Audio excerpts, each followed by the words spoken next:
नमस्कार, मैं हूं अमित और आप देख रहे हैं आंखें न्यूज 24।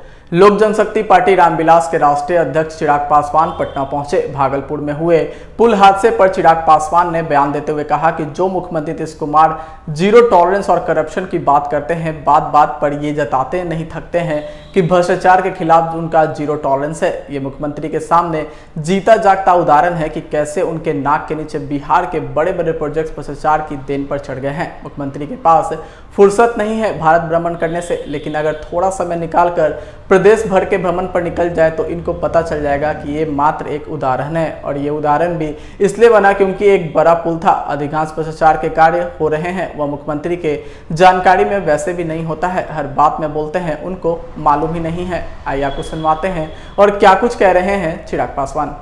जो मुख्यमंत्री जीरो टॉलरेंस फॉर करप्शन की बात करते हैं, बात बात पर सुशासन के दावे करते नहीं थकते और बात बात पर ये जताते नहीं थकते कि भ्रष्टाचार के खिलाफ उनका जीरो टॉलरेंस है। ये मुख्यमंत्री जी के सामने जीता जागता उदाहरण है, प्रमाण है मुख्यमंत्री जी के लिए कि कैसे आपकी नाक के नीचे बिहार के बड़े बड़े प्रोजेक्ट्स भ्रष्टाचार की देन चढ़ाए जा रहे हैं।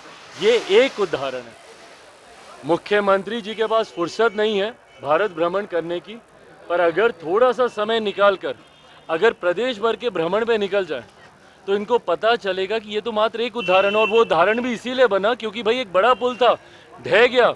न्यूज़ चैनल मीडिया में आप लोगों ने दिखाया तो शायद उनकी जानकारी में आया होगा, नहीं तो अधिकांश ऐसे जो भ्रष्टाचार के कार्य हो रहे हैं वो मुख्यमंत्री जी की जानकारी में वैसे भी हर बात पे बोलते हैं, अच्छा हमको तो मालूम ही नहीं, हमको तो मालूम ही नहीं।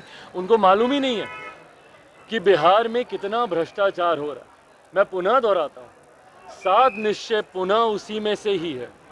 7 निश्चय जो इनकी योजना है, पूरी की पूरी योजना भ्रष्टाचार की देन चढ़ गई है। नल जल नली गली जाकर देखिए मुख्यमंत्री जी, बिहार के गांव का क्या हाल हो गया है इनके भ्रष्टाचार की वजह से। आज की तारीख में शायद ही बिहार का कोई ऐसा गांव होगा जहां पर बिना घूस दिए कोई काम होता हो। तो ये हालात तो मुख्यमंत्री जी के राज्य में तब हैं जब ये बोलते हैं कि भैया जीरो टॉलरेंस है हमारा भ्रष्टाचार। और भैया जब यहाँ पे भ्रष्टाचार हो रहा था, एक पुल दो बार निर्माण के दौरान धराशायी हो जाता है, क्यों कार्रवाई नहीं होती है? अभी भी मुख्यमंत्री जी बताए ना भैया क्या कार्रवाई ये करने वाले हैं, जांच करवाएंगे, उसके सवाल जवाब होगा। क्यों ऐसी कंपनियों को ब्लैकलिस्ट नहीं किया जा रहा है? क्यों नहीं किया जा रहा? इससे पहले भी जब पुल का एक हिस्सा गिरा था, उस वक्त अगर कार्रवाई की गई होती तो संभवतः आज ये दिन देखने को नहीं मिलता। भाई किसके पैसे जा रहे हैं? टैक्स पेयर्स के पैसे जा रहे हैं ना मुख्यमंत्री जी। कितनी बार आप उनके पैसे को इस तरीके से बर्बाद कीजिएगा? और ये साल दर साल की ये घटना है भैया। इस तरीके के उदाहरण अनेकों, अभी मैं कोई भविष्यवक्ता नहीं, पर मैं पुनः बोल रहा हूँ, बरसात आने वाली है, आधा बिहार बाढ़ में डूबेगा। तटबंधों की हालत देख लीजिए, हजारों करोड़ रुपए की राशि तटबंध के निर्माण में हर साल बर्बाद की जाती है। और पहला पानी गिरते ही कटाव शुरू होगा, पानी गांव घरों में घुसने लगेगा और फिर मुख्यमंत्री अपना उड़न खटोला निकालेंगे और हवाई निरीक्षण करके बोलेंगे कि भैया फिर इसको ठीक किया जाएगा। तो ये भ्रष्टाचार है और कुछ नहीं है। मुख्यमंत्री अगर नहीं, अभी भी इन्होंने बिहार में भ्रष्टाचार पे लगाम कसी तो बिहार वैसे ही बर्बाद हो रहा है और बदहाल होगा। बैठक होनी थी भाई मुझे नहीं पता क्यों स्थगित हुई, ये तो मुख्यमंत्री बताएंगे भैया। विपक्ष को एकजुट करने का जो ये एक असंभव प्रयास मुख्यमंत्री कर रहे हैं, बताएंगे। हो सकता है कुछ नेताओं ने आने से मना कर दिया हो, अभी कुछ और मान मनोबल होगा। मैं बार बार बोल रहा हूँ भैया, विपक्ष अगर एकजुट होगा अभी तो इनके साथ, इनके सामने क्यों होगा? हाँ, क्या है इनके पास? क्या दिखाएंगे बिहार को? क्या मुझे एकजुट इसलिए कीजिए कि आज बिहार में एक पुल गिरा है, हम देश भर में सारे पुलों को गिराएंगे।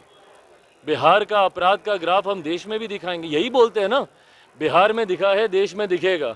क्या दिखा भैया? अपराध, भ्रष्टाचार, यही देश में दिखाना चाह रहे हैं। और दूसरे प्रदेश के नेता आएंगे यहाँ के बढ़ते भ्रष्टाचार और बढ़ते अपराध को देखने कि बताएं भैया नीतीश जी कैसे आप बिहार में इतना अपराध करा लेते हैं। हम लोग भी अपने राज्य में कुछ सीख कर जाएंगे कैसे अपराध को बढ़ाया जाए। अब मुझे नहीं पता कि ये क्यों विपक्षी एकता की ये विपक्षीय बैठक कैंसिल हुई है, बट आने वाले सीएम और डिप्टी सीएम से इस घटना के बाद इस्तीफे की मांग कर रहे हैं। भाई इस्तीफे की मांग तो हम लोग करते ही हैं, पर कोई नैतिक जिम्मेदारी भी तो बनती है। हम लोग तो भैया जब इस्तीफे की मांग करेंगे तुरंत बोलेंगे आप लोग कि भाई आप राजनीति कर रहे हैं, राजनीति कर रहे हैं, पर नैतिकता भी कोई आधार बनता है कि नहीं बनता है। अगर आपसे प्रदेश संभल नहीं रहा, अगर आपके पास फुर्सत नहीं है बिहार के और बिहारियों के लिए, आज जितना समय मुख्यमंत्री जी देश भर की यात्रा में लगाते हैं, इसका 10% समय भी बिहार और बिहारियों के लिए दे दें तो संभवतः बिहार के हालात कुछ बेहतर हो सकते हैं। क्या नैतिकता इनके लिए आधार नहीं है? इंजीनियर है ना ये मुख्यमंत्री जी, डिप्टी सीएम के बारे में हम कुछ नहीं कह रहे, पर ये तो इंजीनियर अपने आप को कहते हैं भैया। इनके इंजीनियर होते हुए अगर बिहार में इंफ्रास्ट्रक्चर का ये हालात है, पुल जो आधे बनकर ही गिर जाते हैं, तो क्या नैतिकता आधार नहीं है? कौन जिम्मेदारी लेगा? जवाबदेही लोकतंत्र में तय होना बहुत ज़रूरी है, और ये तय नहीं की जा रही है पिछले 18 सालों में। परिणाम हम सबके सामने। लेकिन पथ निर्माण मंत्री अकेले सारे निर्णय लेना, अकेले तमाम चीज़ों पर फैसले करना, और तमाम इनके फैसले जो धराशायी हुए हैं। क्यों जातिगत जनगणना पे रोक लग गई? भाई हम लोग कहते रह गए बुला लीजिए सर्वदलीय बैठक, सुझाव देते हैं हम लोग। क्यों शराबबंदी कानून विफल हो गया? हम लोग कहते रह गए समीक्षा कीजिए, बुलाइए। क्यों जहरीली शराब से हत्याएं हो रही हैं? क्यों बिहार में अपराध बढ़ रहा है? गृह मंत्री भी यही, मुख्यमंत्री भी यही, निर्णय भी यही लेंगे, सब काम यही करेंगे, तो जवाबदेही इनकी नहीं तो और किसकी? एक सवाल है चिराग जी, आनंद मोहन ने एक विवादित बयान दिया है। उन्होंने कहा है कि हिंदुत्व की बात करने वाले लोग पहले मांझी जी की बेटी से शादी करके ब्राह्मणों को बताएं। अरे क्या जात पात, दुखद है भाई, बिल्कुल लापरवाही हुई है, बिल्कुल लापरवाही है। और जो भी दोषी है, मैं खैर इस बात से मैं थोड़ा संतोष ज़रूर जाहिर करूंगा कि जिस तरीके से केंद्र सरकार ने, प्रधानमंत्री जी स्वयं वहाँ पर गए, जिस तरीके से रेल मंत्री स्वयं वहाँ पर मॉनिटरिंग, वहाँ पर कैंप करके लगातार इतने दिनों से वहाँ पर रहकर वो तमाम जानकारी हासिल कर रहे हैं। जवाबदेही तय हो रही है, जिम्मेदारियाँ तय की जा रही हैं, CBI जांच तक की इसमें सिफारिश कर दी गई है। बट जहाँ से भी ये चूक हुई है उस पर सख्त से सख्त कार्रवाई होनी चाहिए। सैकड़ों की संख्या में लोगों की जान गई है। ये जिसकी भी गलती से हुआ है, प्रेसिडेंस सेट करने की ज़रूरत है, ताकि भविष्य में कभी ऐसी कोई घटना, हम लोग नए भारत, बढ़ते भारत का हम लोग जिक्र कर रहे हैं, ऐसे भारत में इस तरीके की घटनाओं की कहीं कोई जगह नहीं हो सकती। अगर आपने अभी तक हमारे चैनल को सब्सक्राइब नहीं किया है तो हमारे चैनल को जल्द से जल्द सब्सक्राइब करें, लाइक करें, शेयर करें और कमेंट करें। क्या आप पत्रकारिता के क्षेत्र में अपना कैरियर बनाना चाहते हैं?